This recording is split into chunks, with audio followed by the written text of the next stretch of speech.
যখন তোমাকে এ কিরে মা, এত খাবার করেছিস তুই আমার জন্য? হ্যাঁ গুরুদেব, আপনি যা যা ভালোবাসেন সব রান্না করেছি। আচ্ছা আচ্ছা। ও মা, আমিও খাবো। আচ্ছা দাঁড়া, তোর খাবার নিয়ে আসছি।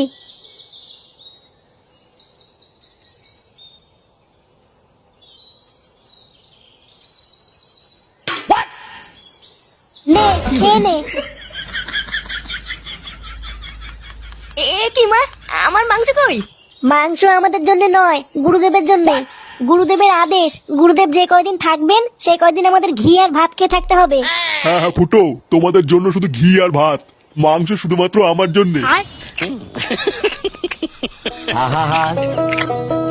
আমি পারি না, আর পারি না, আমি কেন মরি না। এটা কি হলো?